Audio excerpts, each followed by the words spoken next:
Praise the Lord. ஹல்லேலூயா, ஹல்லேலூயா, ஹல்லேலூயா. ஆண்டவர் ரட்சகருமாக இருக்கிற இயேசு கிறிஸ்துவின் நாமத்திலே அன்போடு கூட வாழ்த்துகிறேன். அருமையான சகோதரர் காணிக்கை பாடல் பாடினார். நீரின் சொந்தம் நீரின் பக்கம் துன்ப வேளைகளில். இந்த பாடலை கேட்ட பொழுது நாங்கள் எங்களுடைய வாழ்க்கையில் பின்னோக்கி பார்த்தோம். 1989ஆம் ஆண்டு என்னுடைய அருமையான 3வது மகள் 2.25 வயது. அதிகமாக இந்த பாடலை பாடிக்கொண்டே இருப்பாள். சிறு பிராயத்தில் 2.25 வயதிலேயே. ஆனால் கர்த்தருடைய சித்தத்தின்படியாக தேவன் அவளை தம்முடைய ராஜ்யத்துக்கு என்று எடுத்துக்கொண்டார். அந்த நாளை இப்போது நினைக்க முடிக்கான ஒரு சந்தர்ப்பத்தை அருமையான சகோதரர் பாடும் பொழுது அதை கேட்டு நாங்கள் என்னுடைய இருதயத்தில் வேதனை அடைந்தோம். ஏனென்றால் அந்த பாடல் ஜீவனுள்ள பாடல்.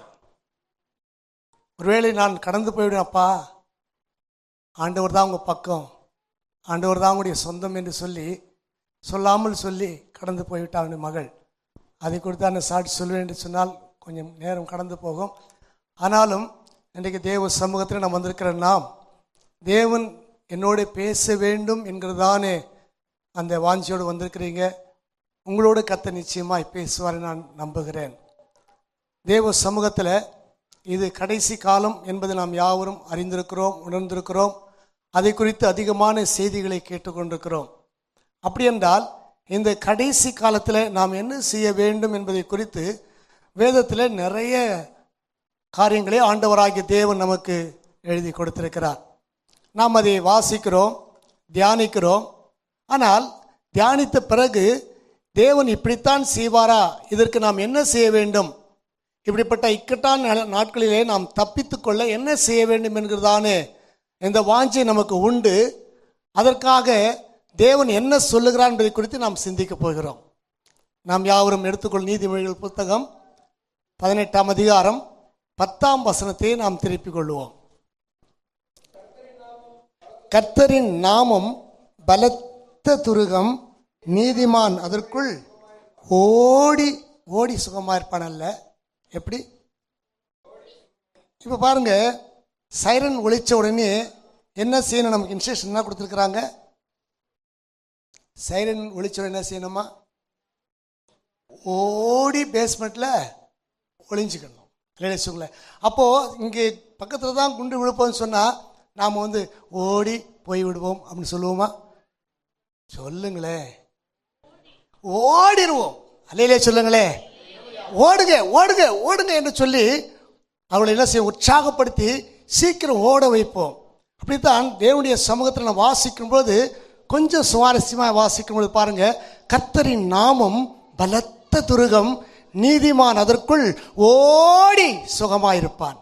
நீதிமான் என்ன செய்யணுமா? ஓட வேண்டும். அல்லேலூயா சொல்லுங்களே, அல்லேலூயா அல்லேலூயா. யாக்கோபு சொல்லும்போது கர்த்தருக்கு கீழ்ப்படிந்திருங்கள், பிசாசுக்கு எதிர்த்து நில்லுங்கள், அப்பொழுது அவன் ஓடி போவான். நம்ம சொல்றதெல்லாம் இப்படித்தான். அல்லேலூயா சொல்லுங்களே. அப்போ ஓடி போவான் செய்வான், இப்படிதான் ஓடுவான், ஓடி போவான். அப்படின்னா செய்யணும், அந்த வார்த்தையிலே அவனை செய்யணும். பிசாசு இந்த இடத்த விட்டு காலி பண்ணி ஓடிடணும். அல்லேலூயா சொல்லுங்களே, அல்லேலூயா. தேவனாய் கர்த்தர் நமக்கு சொல்லியிருக்கிற வார்த்தை என்ன? கர்த்தரின் நாமம் பலத்த துருகம், நீதிமான் அதற்குள் ஓடி சுகமாயிருப்பான். தேவ சமூகத்தில் இந்த வார்த்தையை ஒரு நாள் நான் பிரயாணத்தில் இருக்கும்போது நான் தியானித்து கொண்டே போனேன். ஆண்டவரே, இந்த வார்த்தை எவ்வளவு அற்புதமான வார்த்தை. இன்றைக்கு அநேகர் இதை குறித்தான சரியான ஒரு சிந்தை இல்லாதபடி காணப்படுகிறார்களே தகப்பனே என்று சொல்லி அதை குறித்து நான் சிந்தித்து கொண்டு போகும்போது கர்த்தர் அந்த வசனத்தை அதிகமாக தியானிக்க கர்த்தர் கிருபித்தார். பிரயாணத்தில் இருக்கும்போது தான் வெளியே சொல்லுவோமா? அல்லேலூயா. அப்போது கர்த்தருடைய பாதத்தில் அமர்ந்திருக்கும்போது இந்த வசனத்தை குறித்தான ஒரு பாடலை கர்த்தர் கொடுத்தார். நாம் பாட கேட்டு பின்பு நாம் தேவ செய்திக்கு நேராய் போவோம். கர்த்தரின் நாமம் பலத்த துருகம், நீதிமானதற்குள் ஓடி சுகமாயிருப்பாரே. அவன் சுகமாயிருப்பானே. கர்த்தரின் நாமம் பலத்த துருகம், நீதிமானதற்குள் ஓடி சுகமாயிருப்பானே. அவன் சுகமாயிருப்பானே. கர்த்தரின் நாமத்தை நீயும் அறிந்தால் நிச்சயம் விடுதலை உண்டு. கர்த்தரின் நாமத்தை நீயும் அறிந்தால் நிச்சயம் விடுதலை உண்டு. உன் நம்பிக்கை வீண் போகாது, உனக்கு மேன்மைகள் கிடைத்து விடும். உன் நம்பிக்கை வீண் போகாது, உனக்கு மேன்மைகள் கிடைத்து விடும். கர்த்தரின் நாமம் பலத்த துருகம், நீதிமானதற்குள் ஓடி சுகமாயிருப்பானே. அவன் சுகமாயிருப்பானே. உனக்கு விரோதமாய் எழும்பிடும் ஆயுதம் ஒன்றும் வாய்க்காதே. உனக்கு விரோதமாய் எழும்பிடும் ஆயுதம் ஒன்றும் வாய்க்காதே. ஜெயத்தை பெற்றுக் கொள்வாய், உன் எதிரியை துரத்திடுவாய். ஜெயத்தை பெற்றுக் கொள்வாய், எதிரியை துரத்திடுவாய். கர்த்தரின் நாமம் பலத்த துருகம், நீதிமானதற்குள் ஓடி சுகமாயிருப்பானே. அவன் சுகமாயிருப்பானே. காலையில் எழுந்து கர்த்தரை துதித்தால் கிருபைகள் கிடைத்துவிடும். காலையில் எழுந்து கர்த்தரை துதித்தால் கிருபைகள் கிடைத்துவிடும். அவை நித்தம் புதிதாகும், அவர் சமூகம் உன்னை நடத்தும். அவை நித்தம் புதிதாகும், அவர் சமூகம் உன்னை நடத்தும். கர்த்தரின் நாமம் பலத்த துருகம், நீதிமானதற்குள் கோடி சுகமாயிருப்பானே. அவன் சுகமாயிருப்பானே. கர்த்தர் உனக்கு மேய்ப்பனாயிருந்தால் அவர் சத்தம் கேட்டுவிடு.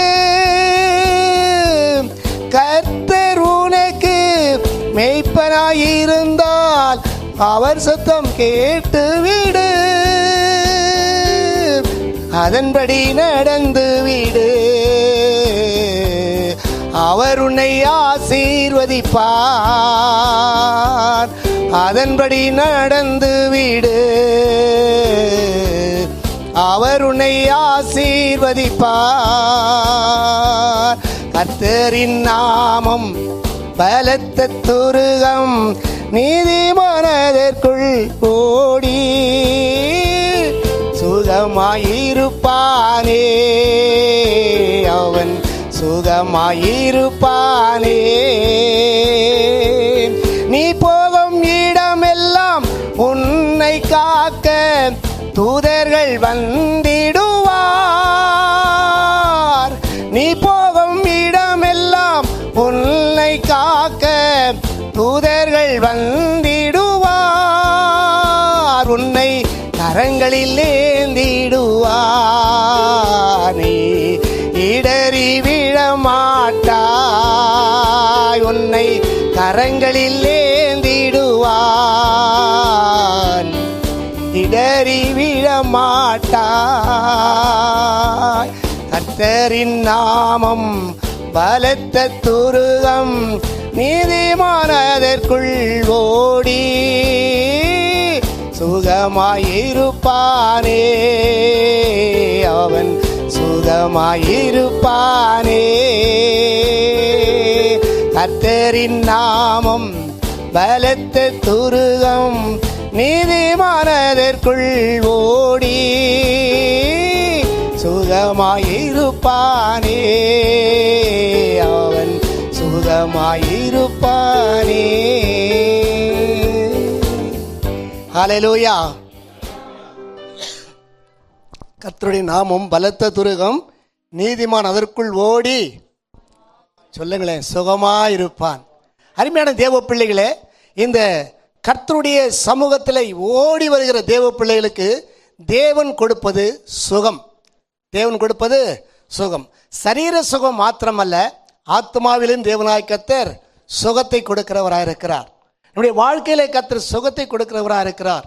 நம்முடைய சகல காரியங்களை கர்த்தர் ஆசீர்வதித்து நம்மை மேன்மைப்படுத்த தேவன் வல்லவராக இருக்கிறார்.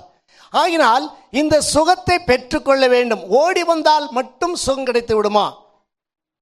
கர்த்தருடைய நாமம் பலத்த துருகம் தான், அதற்குள் நீதிமான் ஓடி வந்தால் தான் சுகம். யார் ஓடி வர வேண்டும்? நீதிமான் வர வேண்டும். அல்லேலூயா சொல்லுங்களே. ஓடி வருகிற எல்லாருக்கும் கிடைக்கிறது இல்லை, நீதிமான் ஓடி வர வேண்டும். ஆனால் நீதிமான் ஓடி வந்தாலும் அவன் என்ன செய்ய வேண்டும், என்ன செய்தால் இப்படிப்பட்ட ஒரு அற்புத சுகத்தை அவன் பெற்றுக்கொள்ள முடியும் என்பதை குறித்து நாம் சிந்திக்க போகிறோம். அருமையான தேவ பிள்ளைகளே, இந்த கடைசி காலத்தில் வந்திருக்கிற நீங்களும் நானும் நாம் ஓடுகிறோம், கர்த்தருடைய சமூகத்துக்கு ஓடி வருகிறோம். வந்தாலும் நமக்குள்ளே தேவனுக்குரியதான தெய்வ பக்தி நமக்குள்ளே காணப்படுகிறதா என்பதை நாம் பார்க்க வேண்டும். என்றால் தேவ பக்தியின் வேஷத்தை தரித்து கொண்ட மக்கள் இன்றைக்கு அநேகர் இருக்கிறார்கள். அல்லேலூயா சொல்லுங்களே. அல்லேலூயா.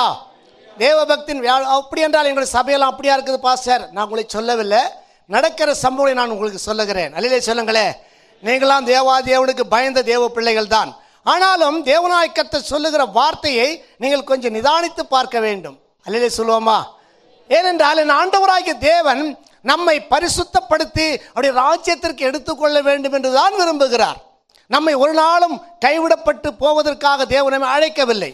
ஏனென்றால் நம்மை அழைத்தது சாதாரணமான அழைப்பு அல்ல, உலகம் தோன்றுவதற்கு முன்பதாகவே நம்மை பேர் சொல்லி அழைத்த தேவன். அல்லேலூயா சொல்லுங்களே. அல்லேலூயா. அல்லேலூயா. உலகம் தோன்றுவதற்கு முன்பதாக தேவன் என்னை முன்குறித்ததுனால இந்த குவைத் தேசத்தில் கடந்து வந்து இந்த உங்களோடு கூட சேர்ந்து இந்த சபையிலே கர்த்தருடைய வார்த்தை அறிவிக்க வேண்டும் என்று கர்த்தர் முன்குறித்திருந்திருக்கிறார். நீங்கள் இங்கு வந்து ஆராதிப்பதை குறித்து கர்த்தர் முன்குறித்திருக்கிறார். அது மாத்திரமல்ல, தாயின் கருவில் உருவாவதற்கு முன்பதாகவே தேவன் நம்மை தெரிந்து கொண்டார். அல்லேலூயா சொல்லுங்களே. அல்லேலூயா. நம்முடைய தேவன் அநாதி தேவன். அல்லேலூயா சொல்லுவோமா? அவர் இருந்தவரும் இருக்கிறவரும் வருகிறவருமான பரிசுத்தம் உள்ள தேவன். அதில் நம்மை அழைத்திருக்கிறார். இந்த அழைத்திருக்கிற நம்மை தேவன் எப்படி இருக்க வேண்டும் என்று விரும்புகிறார் என்று சொன்னால் அதை குறித்து நமக்கு நம்முடைய நிருபங்களிலே பரிசுத்தவான் நமக்கு எழுதி கொடுத்திருக்கிறதான காரியம் நாம் வாசிக்கும் பொழுது பாருங்க, அப்போஸ்தலனாகிய பவுல் இந்த கொலோசி சபைக்கு எழுதின அந்த வார்த்தையை கொஞ்சம் சிந்தித்து பார்ப்போம். 3ஆம் அதிகாரம் 1ஆம் வசனத்திலிருந்து சில காரியங்களை நாம் வாசிக்க போகிறோம். வாசிப்போம். நீங்கள் கிறிஸ்துவுடனே கூட எழுந்தது உண்டானால் கிறிஸ்து தேவனுடைய வலது பாரசத்தில் வீற்றிருக்கும் இடத்தில் உள்ள மேலானவைகளையே தேடுங்கள். பூமியில் உள்ளவைகளை அல்ல, மேலானவைகளையே நாடுங்கள். அல்லே சொல்லுங்கள். ஏனென்றால் நீங்கள் மரித்தீர்கள், உங்கள் ஜீவன் கிறிஸ்துவுடனே கூட தேவனுக்குள் மறைந்திருக்கிறது. அல்லேலூயா சொல்லுவோமா? அல்லேலூயா. அருமையான தேவ பிள்ளையே, நீங்கள் ஒவ்வொருவரும் கிறிஸ்துவுடனே கூட எழுந்தது உண்டானால், ஒரு அப்போஸ்தலனாகிய பவுல் இந்த சபையை பார்த்து, கொலோசி சபையை பார்த்து கேட்கிற கேள்வி இதுதான். நீங்கள் எழுந்தது உண்டானால், நீங்கள் எழுந்தது உண்மைதான் என்றால் கிறிஸ்து தேவனுடைய வலது பாரசத்தில் வீற்றிருக்கிற இடத்தில் உள்ள மேலானவைகளையே தேடுங்கள். அல்லேலூயா சொல்லுங்களே. எதை தேட வேண்டும்? மேலானவர்களை தேட வேண்டும். நாம் இந்த தேசத்துக்கு எதற்கு வந்திருக்கிறோம்? பூமிக்கு உள்ளவைகளை தேடும்படியாக வந்திருக்கிறோம். அல்லேலூயா சொல்லுங்களே. அல்லேலூயா. ஆனாலும் இதற்கு இடையில நம்முடைய ஆண்டவராகிய தேவனையும் நாம் தேடிக்கொண்டிருக்கிறோம், மேலானதை தேடிக்கொண்டிருக்கிறோம். நல்லது. அருமையான தேவ பிள்ளையே, கிறிஸ்துவுக்குள் நாம் அடக்கம் பண்ணப்பட்டு உயிர்த்தெழுந்திருக்கிறோம், கிறிஸ்துவோடு கூட உயிர்த்தெழுந்திருக்கிறோம். அப்படி என்றால் நாம் அவரிடத்தில் இருக்கிறதான மேலான காரியங்கள் நாம் தேட வேண்டும். நாம் இந்த உலகத்துக்கு சொந்தமானவர்கள் கிடையாது. ஒருவேளை நாம் சம்பாதிக்க வந்திருக்கலாம், நல்லது. ஆனாலும் நாம் இந்த பூமிக்கு சொந்தமானவர்கள் சொல்லுங்களே அல்ல. அல்லையிலே சொல்லுங்களே. நாம் தேவனுக்கு சொந்தமானவர்கள், தேவ ராஜ்யத்திற்கு சொந்தமானவர்கள். அப்படியெல்லாம் தேவ சமூகத்தில் நாம் கடந்து செல்ல போகிறோம் என்று சொன்னால் நாம் மேலானவைகளை தேட வேண்டும். மேலானவைகளை தேட வேண்டும். எப்படி தேடுறோம்? நாம் மேலானவைகளை தேடுறோமா? அது தேடுவதற்கான வழி என்ன என்று நாம் பார்ப்போம் என்று சொன்னால், நீங்கள் வாசித்து பாருங்க. மேலானவை தேடுவதற்கான வழியை குறித்து ஒரு சிம்பிளாக அப்போஸ்தலனாகிய யோவான் வெளிப்படுத்தின விசேஷத்தில் 1ஆம் அதிகாரத்தில் 3ஆம் வசனத்தை சொல்லுகிறார். வாசித்து பார்ப்போம்.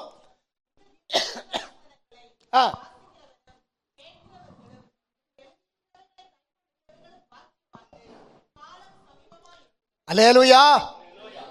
அப்படி என்றால் மேலானவைகளை தேடுவதற்கு நாம் செய்ய வேண்டிய மிக முக்கியமான 3 காரியங்கள் என்ன? இந்த தீர்க்கதரிசன புஸ்தகங்களை வாசிக்க வேண்டும். வாசிக்கிறீங்களா? தினந்தோறும் வாசிக்கிறீங்களா? எழுதி சொல்லுங்களேன். அதற்கு நேரத்தை ஒதுக்கி நாம் வாசிக்கிறோமா? வேதம் தான் என்னுடைய முழு மூச்சை நம்புகிறோமா? அப்படி என்றால் கர்த்தருடைய வேதத்தை நாம் தினந்தோறும் வாசிக்க வேண்டும். தினந்தோறும் வாசித்தால் மாத்திரம்தான் நம்முடைய வாழ்க்கை பயணமானது சுமூகமாய் கடந்து செல்லும். அல்லேலூயா சொல்லுங்களே. அல்லேலூயா. நம்முடைய வாழ்க்கையில் வர பிரச்சனைகளுக்கு தேவனாய்க்கத்தன் வேதத்தின் மூலமாக நமக்கு நிறைய அற்புதங்களை செய்வார். இன்னைக்கு நாம் வேலை அதிகமாக இருக்கிறதுனால, நாம் ஓய்வில்லாமல் உழைத்து கொண்டிருக்கிறதுனால வேதத்தை வாசிப்பதற்கு நம் நிறைய பேருக்கு சமயம் கிடைக்கிறது கிடையாது.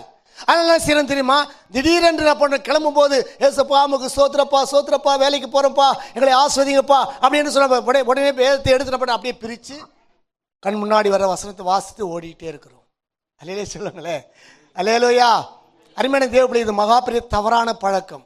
அப்படித்தான் ஒரு பெரிய தொழிலதிபர், மிகவும் வெற்றி சிறந்த ஒரு மனுஷன், அவர் என்ன பண்ணுறாரு தெரியுமா? இப்படித்தான் அவர் ரொம்ப பிஸியாக இருப்பார். எப்பொழுதுமே தூங்குறது 2 மணி நேரம் தூங்குவார், ஓடிக்கிட்டே இருப்பார். அப்போ இப்படித்தான் சிவராம் காலையில் எழுந்த உடனே வேகமாக ஷூ போட்டுகிட்டே சாப்பிடுவாராமா. அந்தம்மா ஷூ போட்டு விடுவாங்க, சாப்பிடுவாராமா. இப்படி கை கட்டுவாராம், அப்படியே தலை சீவிட்டு இருப்பார். இப்படி செஞ்சுட்டு இருக்கும்போது கடைசியாக போகும்போது உடனே பைபிள் எடுத்து திறந்து படிச்சுட்டு ஓடிட்டே இருப்பாராம். அன்றைக்கு வேதத்தை எடுத்து வாசித்தார். என்ன வந்து திரும்ப வசனம்? யூதாஸ் 4 கொண்டு செத்தான். யூதாஸ் 4 கொண்டு செத்தான். உடனே ஒரு அப்படியே ஒரு மாதிரி ஆயிட்டாரு. ஏசப்பா சோத்திரப்பா, ஏதோ தவறா வந்துருச்சுப்பா. மறுபடியும் என்ன பண்ண மூடிட்டு மறுபடியும் திறந்தார். நீயும் அப்படியே செய், நீயும் அப்படியே செய். ஐயோ இதுனா இப்படி வருது, அப்படியே வேர்த்து போச்சு. அவர் உடம்பெல்லாம் வேர்த்துருச்சு. ஏசியெல்லாம் போயிட்டு இருக்குது, ஃபேன் ஓடுது, வேர்க்குது. 3வது முறையாக எடுத்து வாசிக்கும் போது செய்வதை சீக்கிரமாய் செய், செய்வதை சீக்கிரமாய் செய். அதனால் தயவு செய்து தேவ பிள்ளைகளை வேதத்தில் ஜோசியம் பார்க்காதீங்க. சொல்லுங்களேன். ஆண்டவர் இந்த வசனத்தை என்னோட பேசுவாரா, உன்னை சோத்திர அப்படின்னு திறந்து படிக்கக்கூடாது. தினந்தோறும் என்ன செய்யணும்? நாம வேதத்தை கருத்தாய் வாசிக்க வேண்டும். 2வதாக கேட்கிறவர்கள். 1வது வாசிக்கிறவன். அப்ப தனி நபர் ஒவ்வொருவரும் வாசிக்க வேண்டும். 2வது கேட்கிறவர்கள். அப்படி என்று சொன்னால் ஒரு சபையாக ஒரு குழுவாக சேர்ந்து என்ன செய்ய வேண்டும்? நாம் ஒன்று சேர்ந்து தேவனுடைய வார்த்தையை கேட்க வேண்டும். இல்லையே சொல்லுங்களேன். அதுக்காக தான் கர்த்தர் சபை ஆராதனை வைத்திருக்கா. பாருங்க, நம்ம வெளி தேசங்களிலிருந்து இங்கே பஞ்சம் பிழைக்க வந்திருக்கிறோம், பரதேசிகளாக இருக்கிறோம். ஆனால் நமக்கு அழகான ஒரு சபையை கர்த்தர் கொடுத்திருக்கிறார். எதற்காக பாருங்க? நீங்கள்லாம் தேவனுடைய வார்த்தையை கேட்டு ஆசீர்வாதத்தை பெரும்படிக்காக தேவநாயகத்தில் கொடுத்திருக்கிறதான ஸ்தலம் தான் இந்த ஸ்தலம். அல்லையே சொல்லுங்களேன். அருமையான தேவதாசனை கர்த்தர் வைத்து உங்களை அற்புதமாய் போஷித்து நடத்தி கொண்டிருக்கிறார். 3வதாக நாம் வாசிக்கிறோம் பாருங்க, இதில் எழுதி இருக்கிறவளை கை கொள்ளுகிறவளும் பாக்கியவான். நீ வாசிக்கிறது சரி, கேட்கிறது சரி, இதில் எழுதியிருக்கிறது கை கொள்கிறோமா? எத்தனை பேர் 100% செய்கிறோம்? செய்கிறது இல்லையே. ஏனென்றால் இந்த நிருபமானது, கொலோசை நிருபமானது புறஜாதிகளுக்கு எழுதப்பட்டதா, விசுவாசிகளுக்கு எழுதப்பட்டதா? கேட்குறவங்களுக்கு கேட்குறேன், சொல்லுங்களேன். விசுவாசிகளுக்காக எழுதப்பட்டது நிருபம் தானே. அதனால சொல்றாரு, நீங்கள் மரித்தீர்கள், உங்கள் ஜீவன் கிறிஸ்துவனை கூட தேவனுக்குள் மறைந்திருக்கிறது. அல்லையே சொல்லுங்களேன். தேவ பிள்ளையே, நம்முடைய ஜீவன் கர்த்தர்கிட்ட இருக்கிறது. எத்தனை யுத்தம் நடக்கட்டும், எத்தனை பிரச்சனை வரட்டும், எத்தனை கொரோனா வரட்டும், நம்முடைய ஜீவன் யார் கையில் இருந்துச்சு சொல்லுங்களே? ஏசப்பா கையில் இருந்தது. அல்லேலூயா சொல்லுங்களே. அல்லேலூயா. எங்கள் ஜீவன் கிறிஸ்துவோடு கூட தேவனுக்குள் மறைந்திருக்கிறபடினால இந்த கொரோனா எங்களை அட்டாக் பண்ணாது என்கிறதான் அசாதாரணமான ஒரு தைரியம். இதே போலதான் இப்போ நம்ம யுத்த காலத்தில் உட்கார்ந்துருக்கிறோம். தேவனாய் கர்த்தருடைய ஜீவனை அவர் மறைத்து வைத்திருக்கிறார். அல்லேலூயா சொல்லுவோமா? அல்லேலூயா. சரி, கீழே வாசிக்கிறோம். ஏனென்றால் சரி, நம்முடைய ஜீவனாகிய கிறிஸ்து வெளிப்படும் போது நீங்களும் அவரோடு கூட மகிமையில் வெளிப்படுவீர்கள். தேவன் வரப்போகிறார். வரும்போது நம்மை கர்த்தர் கொண்டு போய் சேர்க்க போகிறார். அதனால நாம் அந்த சேர்க்கைக்கு நாம் ஆயத்தமாயிருக்க வேண்டும் அல்லவா? அருமையான தேவ பிள்ளையே, இன்னைக்கு தேவனாய் கர்த்தருடைய சமூகத்தில் நாம் அப்படிப்பட்ட நிலையிலே காணப்படும் போது தான் தேவன் நம்மை ஆசீர்வதிக்கிறவராகிறோம். கொலோசியர் 3:அதிகாரத்தினுடைய 5ஆம் வசனத்தில் நாம் வாசிக்கும் பொழுது பார்த்தீங்கன்னு சொன்னால், இந்த சபை மக்களுக்குள்ள இருக்கிறதானே சில பிரச்சனைகளை குறித்து இங்கே எழுதுகிறார். என்ன எழுதுகிறார்? ஆகையால் விபச்சாரம், அசுத்தம், மோகம், துர்ரிச்சை, விக்கிரக ஆராதனையான பொருளாசியாகிய இவைகளை பூமியில் உண்டு பண்ணுகிற உங்கள் அவயவங்களை அழித்து போடுங்கள்.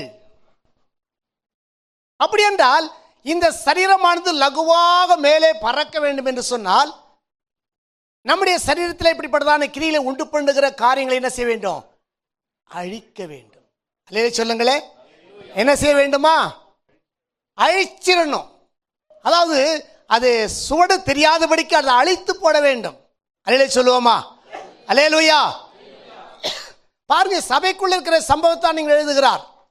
இதை குறித்து நாம ரோமர் 1 கொரிந்தியர் 5ஆம் அதிகாரத்தில் வாசிக்கும் போது பாருங்க, புறஜாதிகளுக்கும் சொல்லப்படாத பாவங்கள் உங்களுக்குள் காணப்படுகிறதேன்னு சொல்லி அப்போஸ்தலனாகிய பவுல் அந்த சபை மக்களை பார்த்து பயங்கரமாக எச்சரிக்கிறது நாம் அறிந்திருக்கிறோம்.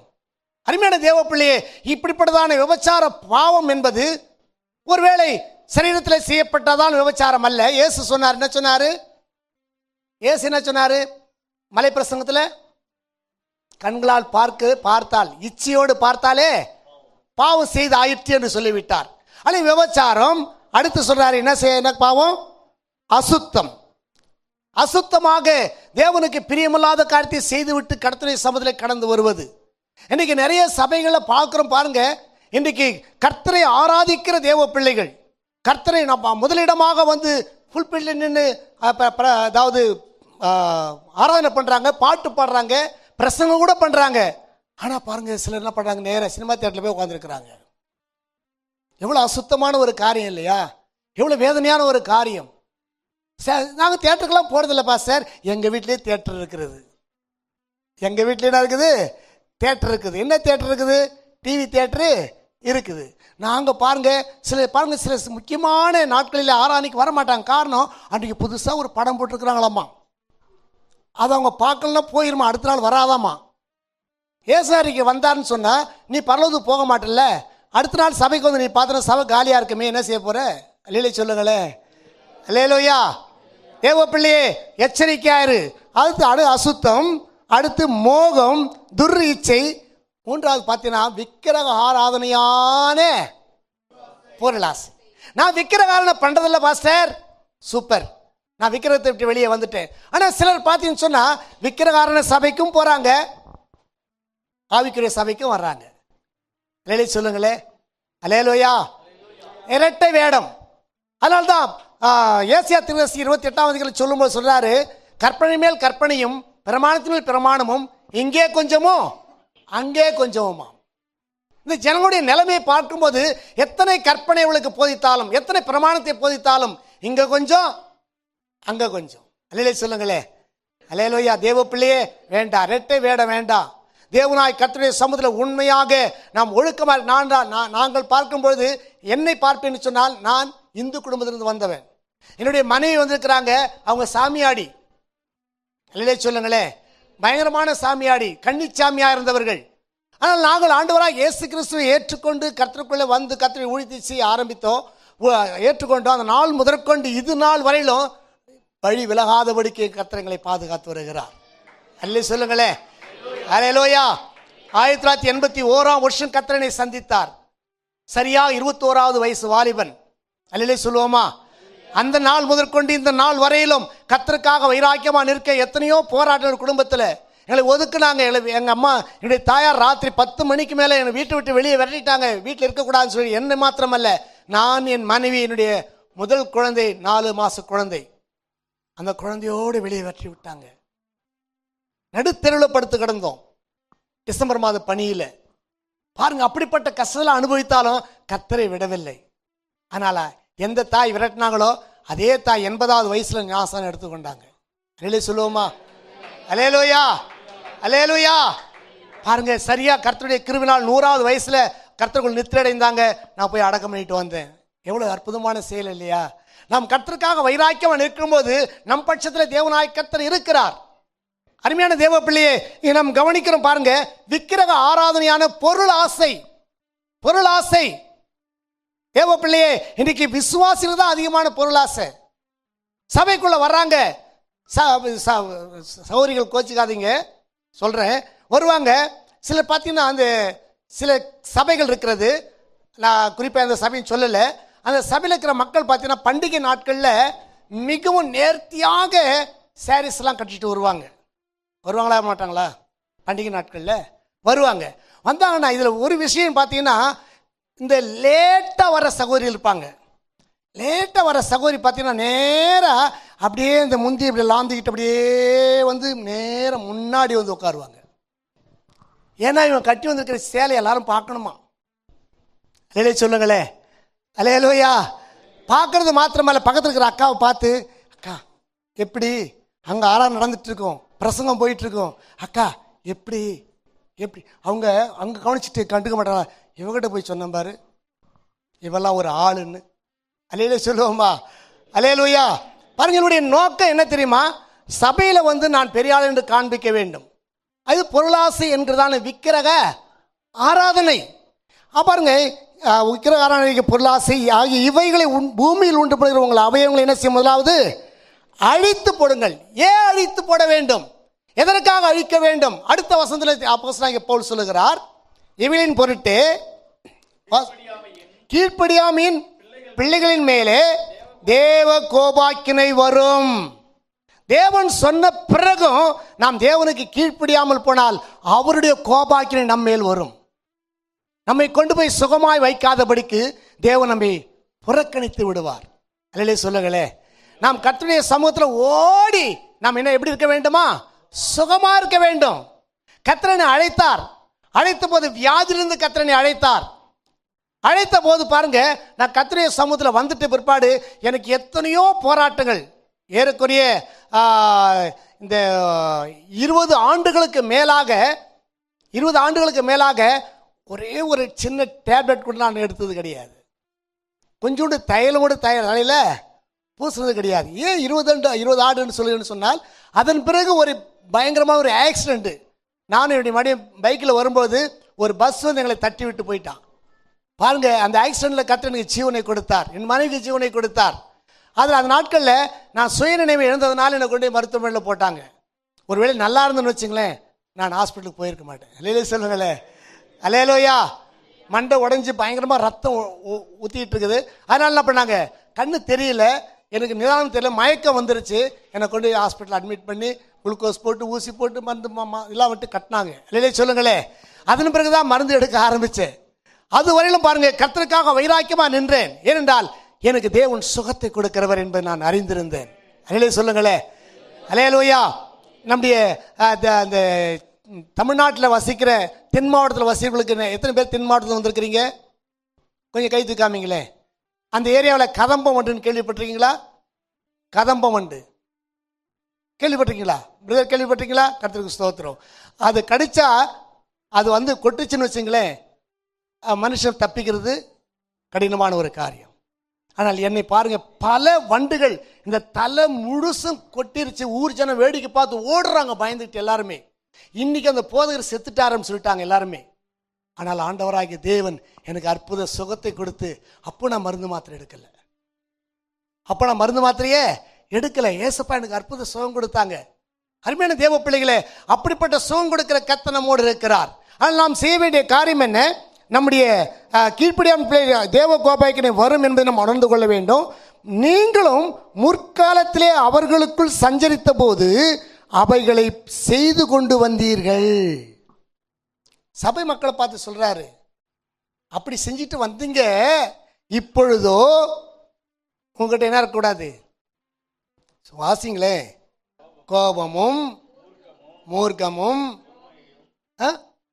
பொறாமையும் உங்கள் வாயில் பிறக்கலாகாத தூஷணமும் வம்பு வார்த்தைகளுமாகிய இவைகளையும் விட்டு விடுங்கள். முதல்ல அழிச்சிருங்க, ரெண்டாவது என்ன பண்ணுங்க? விட்டுருங்க. ஏது இறுக்கமா பிடிச்சி வச்சிருக்கிறீங்க? தயவுசெய்து பிடிக்காதீங்க, அதை விட்டுருங்க. வேண்டாம். என்ன வேண்டாம்?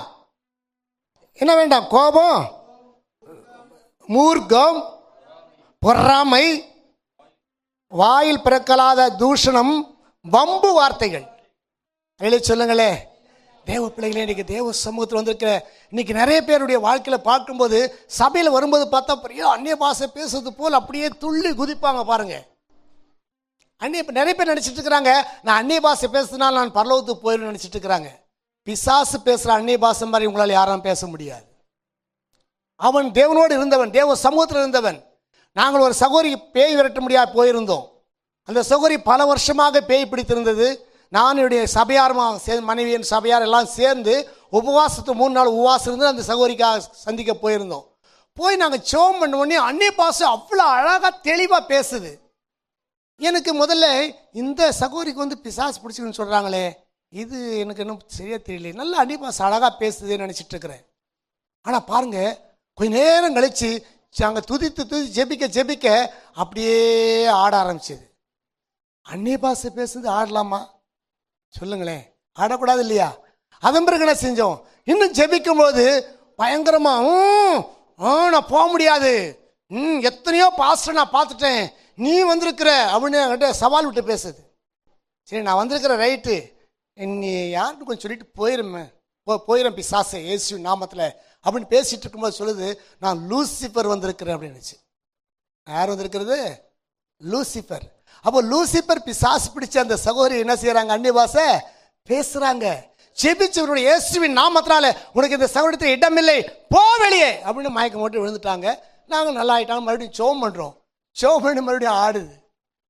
ஆடின உடனே சரி பிசாசு நீ போறன்னு சொன்ன, பொய் தானே சொன்னேன், எதற்காக நீ திரும்ப வந்திருக்கன்னு சொல்லும்போது, என்னுடையது எல்லாம் இந்த பெண்ணிடத்துல இருக்கிறது, அதை நான் எடுத்துக்கொண்டா நான் போயிடுவேன் அப்படின்னு சொல்லிச்சு. என்ன ஆகணும்? எங்கள் பாஸ்டமாக என்ன பண்ணாங்க, வீட்டில் ரூமில் கூப்பிட்டு போயிட்டு எல்லாம் செக் பண்ணி பார்த்தா ஒரு தாயத்து இல்லை, ஒன்றும் இல்லை, எல்லாமே இல்லை, சரியாக இருக்கிறாங்க, கரெக்டாக இருக்கிறாங்க. அப்போ ஒன்றுமே இல்லையே, இருக்குது பாருங்க, இருக்குது அப்படின்னு அந்த தாலி எடுத்து பார்க்கும்போது அதில் விக்கிரக போட்டோ இருந்துச்சு. இதுதான் என்னுடைய சொந்தமானது. சரி, அதை கழட்டிட்டோம். மறுபடியும் ஆடுச்சு. இதெல்லாம் என்ன நினைச்சிங்க, இது என்ன நினைச்சிங்க, இப்படி ஒவ்வொன்றா காண்பிக்குது. எல்லாத்தையும் கலட்டி ஒரு கட்சிப்பில் வச்சு முடிஞ்சு வச்சுட்டு ஜெபம் ஏற்பாடு பூரண சுகத்தை கர்த்தர் கொடுத்தார்.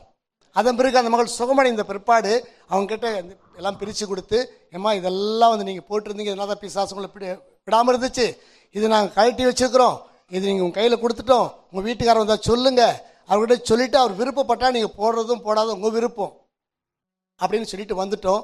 பல ஆண்டுகளாக அவங்களை அதுக்கப்புறம் சந்திக்க முடியல. ஆனால் அவருடைய மகன் ஒருத்தன் இன்னைக்கு கர்த்தருடைய ஊழியத்தை செய்து கொண்டிருக்கிறான். அல்லேலூயா சொல்லுங்களே, அல்லேலூயா. என் ஆண்டவராகிய தேவன் நமக்காக அதிசயங்களை செய்கிறவராக இருக்கிறார். அருமையான தேவ பிள்ளையை நாம் முதலாவது அழிக்க வேண்டும், இரண்டாவது என்ன செய்ய வேண்டும்? விட்டு விட வேண்டும். அல்லேலூயா சொல்லுங்களே, அல்லேலூயா, அல்லேலூயா. விட்டு விட வேண்டும். அடுத்து 9ஆம் வசனத்தில் பாருங்களேன், ஒருவருக்கு ஒருவர் பொய் சொல்லாதிருங்கள், பழைய மனுஷனையும் அவன் செய்கைகளையும் களைந்து போடுங்கள். என்ன செய்ய வேண்டும்? களைஞ்சிடணும். சொல்லுவோமா? அல்லேலூயா, அல்லேலூயா. வஸ்திரத்தை களைந்து போடுவது என்று சொன்னால் அர்த்தம் எல்லாத்தையும் கலட்டி தூர எரிஞ்சிடணும். இன்றைக்கு பொய் பார்த்தீங்கன்னா ரொம்ப பிரதானமாக இருக்கிறது. என்றைக்கு இந்த செல்போன் என்ற சாத்தான் உள்ளே வந்துச்சோ, அதிலிருந்து ஜனங்கள் அத்தனை பேரும் விசுவாசிலாம் இருந்தாலும் யாராக இருந்தாலும் பெரும்பாலும் என்ன செய்கிறாங்க? பொய் நிறைய சொல்கிறாங்க. ஆமாவா இல்லையா? சொல்லுங்களேன். நாங்களாம் சொல்கிறதில்ல பிரதர், பாஸ்ட் ஃபோன் பண்ணியிருப்பாரு, நீங்கள் எடுத்துருக்க மாட்டீங்க, அவர் கேட்பாரு, என்ன பிரதர் ஃபோன் பண்ணேன்? பாஸ்டர், நான் ஒரு முக்கியமான வேலையா செல்போன் வீட்டில் வச்சுட்டு வெளியே போயிருந்தேன் பாஸ்டர். இன்னைக்கு யாராவது செல்போன் வீட்டில் வச்சுட்டு வெளியே போவாங்களா? சொல்லுங்களேன். செல்போன் வீட்டில் வச்சுட்டு வெளியே போவாங்களா? எவ்வளோ பெரிய பொய் இல்லையா? நான் சார்ஜ் போட்டிருந்தேன் பாஸ்டர். சரி, நீ சார்ஜ் போட்டது ஓகே, நீ வெளியே போகிறது உண்மைதான். ஆனால் அதில் மிஸ்டு கால் வந்திருக்குமா இல்லையா? யார் கூப்பிட்டது? உங்கள் போதகர் தானே கூப்பிட்டுருக்கிறாரு. வந்தோடனே என்ன செய்யணும்? ஐயா நான் இப்படி போயிருந்தையா, உங்கள் ஃபோன் வந்துச்சியா, பேசணுமா பேசக்கூடாதா? பேசவே மாட்டாங்க. பொய் இல்லை, சொல்லுங்களே. பொய், ஒருவருக்கொருவர் பொய் சொல்லாதீர்கள். பழைய மனுஷனையும் அவன் செய்களையும் களைந்து போடுங்கள். அதான் பவுல் கொரிந்திய சபைக்கு எழுதும்போது, இப்படி இருக்க ஒருவன் கிறிஸ்துக்குள் இருந்தால் புது சிருஷ்டியா இருக்கிறான், பழையவைகள் ஒழிந்து போயின, எல்லாம் புதிதாயின. அல்லேலூயா சொல்லுவோமா? நம்முடைய நடை, உடை, பாவனை எல்லாமே என்ன செய்ய வேண்டும்? புதிதாக மாற வேண்டும். இதுதான் தேவநாயகத்தை எதிர்பார்க்கிறார். களைந்து, முதலாவது அழிக்க வேண்டும், இரண்டாவது விட்டுவிட வேண்டும், மூன்றாவது களைந்து போட வேண்டும். அடுத்து நாம் செய்ய வேண்டிய காரியம் என்ன? வாசிக்கிறோம், 10லிருந்து வாசிங்க, 10ஆம் வசனம். சாயலுக்கு ஒப்பாய் பூரண அறிவு அடையும்படி புதிதாக்கப்பட்ட புதிய மனுஷனை தரித்து கொண்டிருக்கிறீர்களே. களைந்து போட்ட பிற்பாடு நாம் நிர்வாணம் ஆயிருவோமா இல்லையா? என்ன செய்யணும்? புதிய மனுஷனை தரித்துக்கொள்ள. அதான் இயேசு கிறிஸ்து ஒரு உதாரணம் சொன்னார். ஒரு மனுஷனிடத்திலிருந்து அசுத்தாவி விரட்டின உடனே புறப்பட்டு போயிடுச்சான். போன பிற்பாடு என்ன செய்தான்? போய் எல்லா பக்கம் சுற்றி அலைந்து விட்டு திரும்ப நான் விட்டு வந்த வீட்டுக்கே திரும்பி போய் பார்ப்பேன் வந்து எட்டி பார்த்துச்சான். உள்ளெல்லாம் வரல. என்ன பண்ணிச்சா? கொஞ்சம் லேசா எட்டி பார்த்தோன்னே அது பெருக்கி ஜோடிக்கப்பட்டிருக்கதை பார்த்துச்சான். ஒரே சந்தோஷம், குதூகலம் ஆயிடுச்சு. ஓ, இப்படிப்பட்ட இடத்த நாம் மாத்திரம் ஆக்கிரமிப்பு பண்ணக்கூடாது, நாம் நம்முடைய ஃப்ரெண்ட்ஸும் கூட்டு வரேன்னு சொல்லி தண்ணிலும் பொல்லாத எத்தனை பேரை கூட்டு வந்துச்சா? 7 பேரை கூட்டு வந்துதான். இப்போ உள்ள போனவங்க எத்தனை பேர்? இப்போ சொல்லுங்களேன். 8ன்னு சொன்னாலே எட்டி பார்த்த வீடு குட்டிச்சோறுன்னு சொல்லுவாங்க இல்லையே? சொல்லுங்களேன். இப்போ அது 8 உள்ள வந்துருச்சு இல்லையா? இந்த வீடு முன்னிலைமை காட்டில் பின்னிலைமை அதிக கேடுள்ளதாக இருக்கும் என்று இயேசு சொல்லியிருக்கிறார். அதனால நாம் என்ன செய்யணும்? களைந்து போட்ட பிற்பாடு தரித்து கொள்ள வேண்டியதை தரித்து கொள்ள வேண்டும். தரித்து கொள்ள வேண்டியதை சொல்லுங்களேன். தரித்து கொள்ள வேண்டும். என்னெல்லாம் தரிக்க வேண்டும்? 12ஆம் வசனம் வாசிங்க. ஆகையால் நீங்கள் தேவனால் தெரிந்து கொள்ளப்பட்ட பரிசுத்தரும் பிரியருமாய் உருக்கமான இரக்கத்தையும் தயவையும் மனத்தாழ்மையையும் சாந்தத்தையும் நீடிய பொறுமையையும் தரித்து கொண்டு. அதிலே சொல்லுங்களேன். இப்போ நாம் எதை தரித்து கொள்ள வேண்டுமா? சொல்லுங்க, எதை தரித்து கொள்ள வேண்டும்? உருக்கமான இரக்கம், தயவு, மனத்தாழ்மை, சாந்தம், நீடிய பொறுமை. சொல்லுங்க, இது எல்லாவற்றையும் நாம் தரித்து கொள்ள வேண்டும். தேவ பிள்ளை என்று சொன்னால் சாந்தம் இருக்க வேண்டும். நான் சாந்தமும் மனத்தாழ்மையுமா இருக்கிறேன், என்னிடத்தில் வந்து என்னிடத்தில் கற்றுக்கொள்ளுங்கள் என்று இயேசு நம்முடைய அன்போடு அழைக்கிறார். மத்திய 11ஆம் அதிகாரம் 28ஆம் 29ஆம் வசனத்துக்கு மேலாக நாம் பார்க்கிறோம். எவ்வளவு அழகான தேவனாய் கர்த்தருடைய வார்த்தை நாம் அறிந்திருக்கும் தேவ பிள்ளையே. ஆனால் இன்றைக்கு நாம் செய்ய வேண்டிய காரியம் என்ன? நாம் என்ன செய்ய வேண்டும்? உருக்கமான இரக்கம் நமக்குள்ள இருக்க வேண்டும். தேவ பிள்ளைகள் என்று சொன்னாலே நமக்கு இரக்க சுபாவம் இருக்க வேண்டும். அலே சொல்லுங்களே, அல்லேலூயா. அது இதெல்லாம் எடுக்கும்போது சமயம் கடந்து போகும், அதனால் நான் சுருக்கமாக போகிறேன். அது மனத்தாழ்மை நமக்கு இருக்க வேண்டும். மிக அவசியம் நமக்கு தாழ்மை. தாழ்வு மனப்பான்மை அல்ல, தாழ்மை இருக்க வேண்டும். தாழ்வு மனப்பான்மை நமக்கு இருக்கவே கூடாது, ஆனால் தாழ்மை இருக்க வேண்டும். அல்லே சொல்லுங்களே, சொல்லுங்களே. தாழ்மை. தன்னைத்தான் தாழ்த்துகிறவன் எவனும் உயர்த்தப்படுவான். தன்னைத்தான் தாழ்த்துகிற எவனும், அது யாரா இருந்தாலும், தன்னை தாழ்த்தும் பொழுது தேவன் என்ன செய்றார்? மேலே உயர்த்துகிறவராக இருக்கிறார். உங்கள் வாழ்க்கையில் நிறைய பேர் பார்த்தீங்கன்னா உயர்த்தப்பட வேண்டிய அந்த இடத்துல தான் இருக்கிறீங்க. இன்னும் நீங்கள் அந்த ஸ்தானத்தை எட்டி பிடிக்க முடியாமல் காணப்படுகிறீங்க. காரணம் தெரியுமா? நீங்கள் இன்னும் கர்த்தரிடத்தில் உங்களை தாழ்த்தி பாருங்களேன். உங்களை தாழ்த்தி பாருங்க. இன்றைக்கு என்னுடைய சபையில் அங்கே ஆளாக நடந்தது. நாங்கள் கொஞ்சம் லைவில் பார்த்துட்டு இருந்தோம். பார்த்துட்டு ஒரு வாலிப பிள்ளை எங்களோட சபைக்கு வந்துட்டு இருக்கிறாங்க. அவங்க நல்ல சம்பாதிக்கக்கூடியவங்க, வீட்டில் இருந்து வேலை பார்க்குறாங்க. சமுதிரம் கம்பெனிக்கு சென்னைக்கு போயிட்டு வேலை பார்ப்பாங்க. பார்த்துட்டு இருக்கும்போது ஒரு நாள் என்னுடைய மனைவிக்கு தேவனாய் கர்த்தர் உணர்த்தி இருந்தார், அந்த மகளோட பேசு பேசு பேசு என்று சொல்லி. பேசுன்னு சொல்லும்போது இவங்க என்ன நினைப்பாங்களோ தெரியலையே, ஆனால் ஆண்டவர் சொன்னார் பேசுன்னு சொல்கிறார். அப்போ ஒரு நாள் கூப்பிட்டு வச்சு நானும் ரெண்டு பேருமே உட்காந்து பேசணும். பேசும்போது இந்த மாதிரி சொன்னாங்க, ஏம்மா நீ கர்த்தருடைய காரியத்தில் நீ சரியாக உண்மையாக இல்லாதனால உனக்கு வர வேண்டிய உயர்வு தடைப்பட்டு கொண்டே இருக்கிறது, கர்த்தர் அதை சொல்ல சொன்னார்மா அப்படின்னு சொல்கிறாங்க. நான் என்ன அப்படி ஆண்டுக்கு பிரியமெல்லாம் படுக்கிறேன், ஆறாம் நடத்துகிறேன், நல்லா பாட்டெலாம் பாடும், ஆறாம் நடத்தும், எல்லாம் செய்யும், எல்லாம் சரின்னு ஆண்டி அப்படின்னு சொன்னாங்க.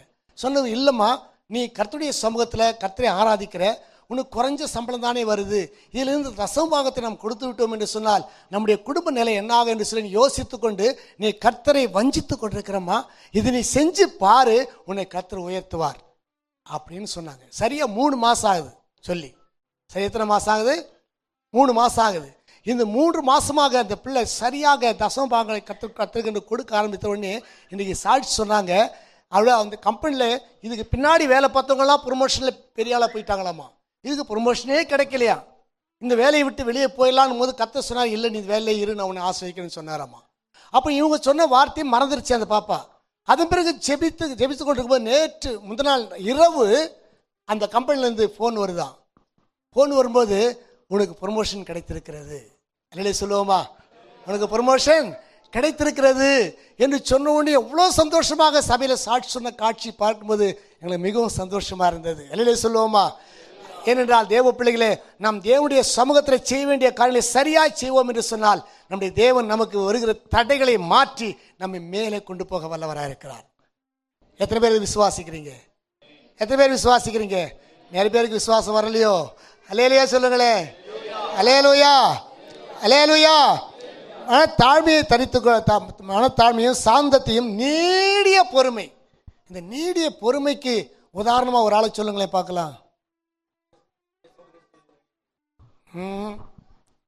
யாக்கோபு 5ஆம் அதிகாரத்தை எடுத்து வாசித்து பாருங்க. அங்க ஒரு நபர் வராரு பாருங்களேன், அது யாருன்னு பாருங்களேன். சீக்கிரம், டைம் கடந்து போனதுனால சொல்றேன். யோபு. யார் அவரு? யோபு. நீடிய பொறுமையை குறித்து நாம் கேள்விப்படுகிறோமே, பொறுமையை குறித்து சிந்தித்து பாருங்கள். பாருங்க, எத்தனை போராட்டம், எத்தனை பிரச்சனை, எத்தனை இழப்புகள், ஆனாலும் கர்த்தருக்கு பிரியமாக நடந்து பொறுமையா நீடிய பொறுமையா இருந்ததுனால பாருங்க இரட்டிப்பான ஆசீர்வாதத்தை பெற்றுக்கொண்டது மாத்திரமல்ல, கிளவியா போன மனைவியை கர்த்தர் குமரியா மாற்றி நிற்க வச்சிட்டார். எத்தனை பேர் நம்புறீங்க? ஆமாவா இல்லையா? என்னங்க என்ன எதுவும் தவறா சொல்லிட்டுனா? அவருக்கு இருந்தது முதல்ல எத்தனை குழந்தைங்க? யோபுக்கு இருந்தது எத்தனை குழந்தைகள்? 20, 30, 40 இப்படி சொல்லிட்டு போனீங்க. 10 குழந்தைகள் இருந்தாங்க. 3 பெண் குழந்தையும் 7 ஆண் குழந்தை இருந்தாங்க இல்லையா? அவங்க அத்தனை பேரும் செத்து போயிட்டாங்க. ஆனால் தேவனாய் கர்த்தர் மறுபடியும் யோபினுடைய சரீரத்தை புதிதாக மாற்றின பிறகு மனைவியும் குமரியாக மாற்றினபடினால திரும்பவும் அதே 10 பிள்ளைகளை பெற்றுக்கொண்டார்கள். திரும்ப அதே பிள்ளைகளே சொல்லுங்களேன், பெற்றுக்கொண்டார்கள். அருமையான தேவ பிள்ளைகளே, எத்தனை அற்புதமான தேவன் நம்முடைய தேவன் பார்த்தீங்களா? அதிலே சொல்லுங்களே, பொறுமையா இருந்த யோபு கிடைத்த பரிசு. அவனுக்கு இருந்து 500 மாடுனா இப்ப 1000 மாடு வந்துருச்சு, 500 ஒட்டகம்னா 1000 ஒட்டகம் வந்துருச்சு. அதிலே சொல்லுங்களே, எல்லாமே இரட்டிப்பாக கர்த்தர் ஆசீர்வதித்து கொடுக்க ஆரம்பித்தார். தேவ பிள்ளையே, நீ தேவனுக்கு பிரியமான பிள்ளையா வாழ வேண்டும், நீடிய பொறுமையை தரித்து கொண்டு ஒருவரை ஒருவர் தாங்கி, சொல்லுங்க வாசிங்க, ஒருவர் பேரில் ஒருவருக்கு குறைபாடு உண்டானால் கிறிஸ்து உங்களுக்கு மன்னித்தது போல ஒருவருக்கொருவர் மன்னியுங்கள். மன்னிங்க. சபைக்குள்ள பார்த்தீங்கன்னா ஒரு சில பாருங்க பிரைஸ் லார்ட் பிரதர்னா அப்படி போயிட்டே இருப்பாங்க, பதிலுக்கு சொல்ல மாட்டாங்க. ஏன்னா ஏதோ ஒரு குறை இருக்கிறது. இருக்கட்டும், குறை இருக்கட்டும், வேணான்னு சொல்லல. கிறிஸ்து உங்களுக்கு மன்னித்தார் இல்லையா? இயேசு உங்களுக்கு மன்னித்தார் இல்லையா? இன்னைக்கு நிறைய பேர் கர்த்தரின் ஜெபத்தை சில சபைகளை சொல்றாங்க, பார்க்குறோம் இல்லையா? எங்கள் கடனாளிகளுக்கு நாங்கள் மன்னிக்கிறது போல எங்கள் கடன்களை எங்களுக்கு மன்னியும் என்று கேட்கிறோமே. அப்படி என்றால் தேவனுடைய கடன்களை மன்னிக்க வேண்டும் என்று சொன்னால் நீங்களும் மன்னிக்க வேண்டும். மன்னித்த பிறகு கீழே வாசிக்கிறோம், இவை எல்லாவற்றின் மேலும் பூரண சற்குணத்தின் கட்டாகிய அன்பை தரித்து கொள்ளுங்கள். இதுதாங்க தேவன் நமக்கு கொடுத்திருக்குதானே ஒரு அலங்காரங்கள். இந்த அன்புக்குள்ளதான் அத்தனை இருக்கிறது. என்னெல்லாம் இருக்குது? என்ன இருக்குது? உருக்கமான இரக்கம் இருக்கிறது, தயவு இருக்கிறது, மனத்தாழ்மை இருக்கிறது, சாந்தம் இருக்கிறது, நீடிய பொறுமை இருக்கிறது, மன்னிப்பு இருக்கிறது. அல்லேலூயா சொல்லுங்களேன். இந்த எல்லாம் சேர்ந்துதான் அன்பு. இந்த அன்பை நீங்கள் தரித்து கொள்ளும் பொழுது பாருங்க, சுகமாயிருப்பீர்கள். அல்லேலூயா சொல்லுங்களேன். நீதிமான் அதற்குள் ஓடி சுகமாயிருப்பான் என்று சொல்லுகிறார். அல்லேலூயா சொல்லுங்களேன். அதனால்தான் கர்த்தரே சொன்னார், இயேசு சொன்னார், உன் பலவீனத்தில் என் பலன் பூரணமாய் விளங்கும், என் கிருபை உனக்கு போதும். எவ்வளவு அற்புதமான வார்த்தைகளை தேவன் சொல்லியிருக்கார் தெரியுமா? தேவ பிள்ளையே, இன்றைய கர்த்தருடைய சமூகத்தில் வந்திருக்கிற நீங்கள் தேவனுடைய ஆசீர்வாதத்தை பெறுவதற்காக தேவன் அழைக்கப்பட்டபடினால நீங்கள் தேவனுக்கு பிரியமாக நடந்து தேவ ஆசீர்வாதத்தை பெற்றுக்கொண்டு நீங்கள் அந்த துருக்கத்துக்குள்ள ஓடி நீங்கள் சுகமாக இருக்க வேண்டும். இப்பொழுது இருக்கிறதான பிரச்சனையின் மத்தியில் நீங்கள் அதிகமாக தேட வேண்டியது தேவனுடைய கர்த்தருடைய சமூகம். கர்த்தருடைய சமூகம். நீ கர்த்தருடைய சமூகத்தை அதிகமாக தேடினால் உங்களுக்கு தேவன் சுகமாய் பாதுகாத்துக் கொள்வார். அதிலே சொல்லுங்களேன், உங்களுடைய குடும்பங்களை கர்த்தர் பாதுகாத்துக் கொள்வார். உங்களுடைய வேலையிலே கர்த்தர் ஆசீர்வாதத்தை கட்டளையிடுவார். உங்களுடைய வியாதியில கர்த்தர் பரிபூர்ண சுகத்தை கொடுப்பார். உங்களுடைய தரித்திரத்தை கர்த்தர் மாற்றி போடுவார். வேலை இல்லாத காரியத்தை மாற்றி உங்களுக்கு வேலையை கொடுப்பார். தேவனால கூடாத காரியம் ஒன்றுமே கிடையாது. அவருடைய சமூகத்தில் எல்லாரும் ஒப்பு கொடுப்போமா? எல்லாரும் கர்த்தரை நோக்கி நாம் பார்ப்போம். ஒரு நிமிஷம் ஒரே ஒரு சரணத்தை நான் பாடி கர்த்தருடைய சமூகத்தில் சகோதர கையில கொடுக்கிறேன். உம் அன்பு ஒன்றுதான் எனக்கு போதுமே, உம் அன்பு ஒன்றுதான் எனக்கு போதுமே, உம் அன்பு ஒன்றுதான் எனக்கு போதுமே, இயேசுவின் அன்பு ஒன்றுதான் எனக்கு போதுமே. உலகம் கொடுக்காத அன்பு அது உன்னதர் இயேசுவில் அன்பு.